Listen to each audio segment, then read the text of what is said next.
नमस्कार साथियों, मैं कृष्ण। आप देख रहे हैं अपना YouTube channel Krishna Sergius knowledge में। साथियों, आज जो बात करेंगे भारतीय राज्य व्यवस्था के अंतर्गत भारतीय संविधान की उद्देशिका।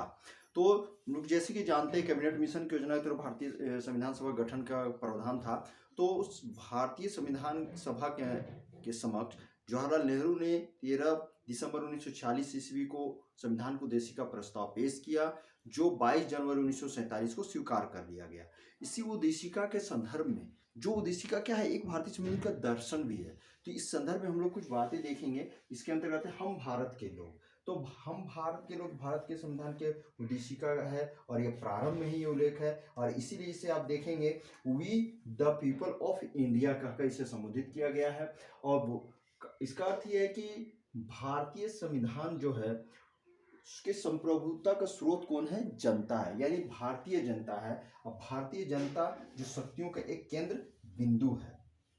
इस तरफ देखेंगे कि भारतीय जनता के इच्छा के आधार से यह उद्देशिका प्रस्ताव बना है। तो संपूर्ण प्रभुत्व संपन्न जो भारतीय संविधान की उद्देशिका में शामिल है। और इसमें बोला गया है कि भारत का जो शक्ति है, अर्थात कि भारत आंतरिक और बाह्य मामले में किसी बाहरी सत्ता को स्वीकार नहीं करती है, अर्थात एक पूर्ण रूप से संप्रभु है। और यह संप्रभु कब प्राप्त हुई? जब भारतीय संविधान लागू हो गई। तो इसके अंतर्गत ये चीज देखेंगे कि संप्रभुता खासकर एक चीज है कि ये देखेंगे कि केंद्र और राज्य की शक्तियों का बंटवारा होने के बावजूद भी संप्रभुता का विभाजन नहीं हुआ है। और देखेंगे कि भारत इस में एकल नागरिकता है। इस तरह देखेंगे संप्रभु संपन्न है। समाजवाद की जो संकल्पना है, ये 42वें संविधान संशोधन 1976 ईस्वी में समाजवाद को भारतीय संविधान में शामिल किया गया है। और समाजवाद की जो संकल्पना के अंतर्गत आप देख रहे हैं कि भारतीय समाज की जो ये लिया गया है, तो इसमें बोला गया है कि यह एक तरह से गणराज्य को भी सशक्त बनाने की बात करता है। और साथ ही समाजवाद की जो बात है कि आर्थिक शोषण से रहित समाजवाद, यानी कि भारतीय समाजवाद जो मार्क्सवाद शिष्ट समाजवाद हो, या आप देखेंगे सोवियत संघ समाजवाद से भिन्न है। भारतीय समाजवाद देखेंगे राजनीतिक, आर्थिक, सामाजिक दृष्टिकोण से शोषण से रहित समाजवाद, अर्थात एक गांधीवादी समाजवाद की संकल्पना है। लोकता पंथ निरपेक्ष की बात करेंगे। पंथ निरपेक्षता की जो अवधारणा है भारतीय संविधान में 42वें संविधान संशोधन 1976 में से संकलित किया गया है, शामिल किया गया है। और देखेंगे कि भारतीय संविधान में ये कहा है, तो मौलिक अधिकार के अंतर्गत धार्मिक स्वतंत्रता का अधिकार के अंतर्गत अनुच्छेद 25 से 28 में इसका उल्लेख है। पंथ निरपेक्षता का अर्थ ही होता है कि भारत के जो सरकार है या भारत में कोई भी धर्म को राजधर्म घोषित ना किया जाए, कोई भी धर्म को विशिष्ट रूप से पोषित ना किया जाए, किसी भी को धर्म के रूप में विविधता बरकरार है, यानी कि सभी धर्म को समान रूप से संरक्षण देने की बात की गई है, ताकि कोई भी व्यक्ति किसी धर्म को मान सकता है, प्रचार कर सकता है, पूजा पाठ कर सकता है। पूरी तरह से ये स्वतंत्रता का दिया हुआ है। अब यहाँ लोकतंत्र की बात करेंगे। लोक क्या है? तो जनता, अतंत्र में शासन। तो जनता का शासन, जनता क्या करती है? अपने चुनाव के माध्यम से प्रतिनिधि को चुनकर असेंबली में भेजते हैं, और उनके द्वारा संचालित शासन होती है, जिसके अंतर्गत वयस्क मताधिकार की अधिकार मिला है, जो अनुच्छेद 326 के तहत मतदान करने का अधिकार दिया है, जो एक राजनीतिक एक अधिकार है। इस तरह ये सारी गतिविधियां हैं। गणराज्य की बात करें तो गणराज्य क्या है? तो भारतीय संविधान की उद्देशिका में इसको स्पष्ट रूप से रखा गया है। और ये देखेंगे भारत के जो राष्ट्राध्यक्ष है एक इलेक्टेड मेंबर है, ना कि आनुवंशिक है। जैसे ब्रिटेन में क्या है, ब्रिटेन का जो राष्ट्राध्यक्ष क्या है वो आनुवंशिक है। भारत में ऐसा संकल्पना नहीं की गई है।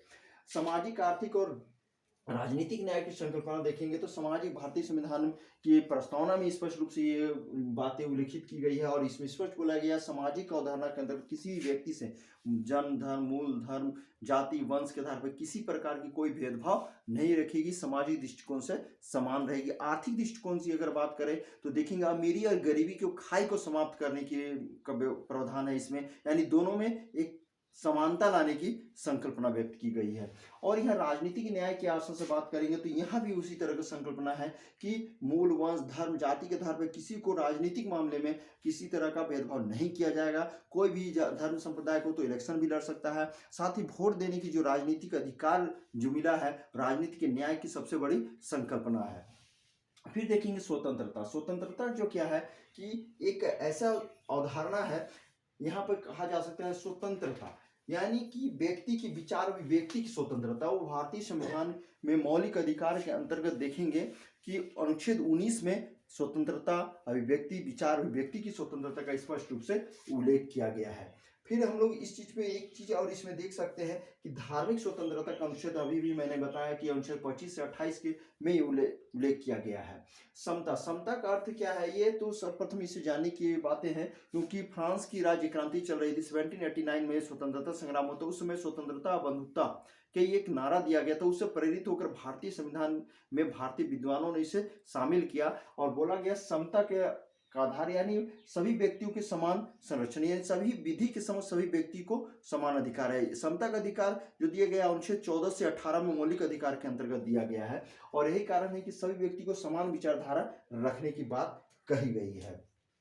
यहाँ किसी तरह का कोई भेदभाव नहीं किया गया है, और इसमें व्यक्ति की, ये आप देखेंगे, गरिमा को बनाए रखने की बात की गई है। यानी कि अगर एक तरह से बात किया जाए तो व्यक्ति को किसी भी तरह से आप हस्तक्षेप या उनकी गुणवत्ता के साथ किसी तरह का त्रुटिपूर्ण कार्य नहीं किया जा सकता है। खासकर अब देखेंगे अनुच्छेद 17 में जो दिया गया है छुआछूत, तो उसको समाप्त कर दिया गया है। तो ये व्यक्ति की कहीं नहीं कि प्रतिष्ठा और गरिमा की बात की उल्लेख की गई है। अब राष्ट्र की एकता और अखंडता, तो भारतीय संविधान में देखेंगे राष्ट्र की एकता की जगह तीसरी अखंडता शब्द लेकर जोड़ा गया है। तो 42वें संविधान संशोधन 1976 में भारतीय संविधान में राष्ट्र की एकता और अखंडता शब्द को लाया गया है, और साथ में कि देखेंगे कि अनेकता में एकता शब्द को इसे संबोधित किया गया है।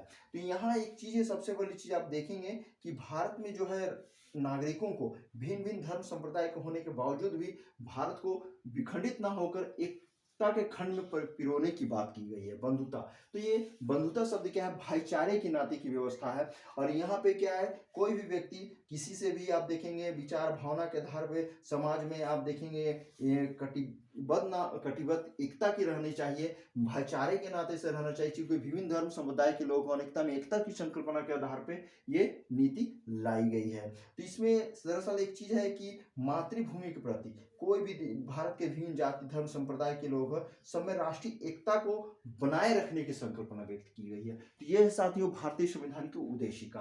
अब ये उद्देशिका को आप अच्छी तरह से जानने के लिए आपको भारतीय संविधान के प्रस्तावना को याद करना अति आवश्यक है, तभी आप इस भलीभांति को अच्छी तरह से समझ सकेंगे, चाहे पीटी के आधार से, मेंस के आधार पर, चाहे आप कोई भी एग्जाम की तैयारी कर रहे हो। साथियों वीडियो आपको कैसी लगी इसे आप अवश्य कमेंट करें, शेयर करें, लाइक करें, सब्सक्राइब करें। तब तक आजाद रहिए, मस्त रहिए, नमस्कार।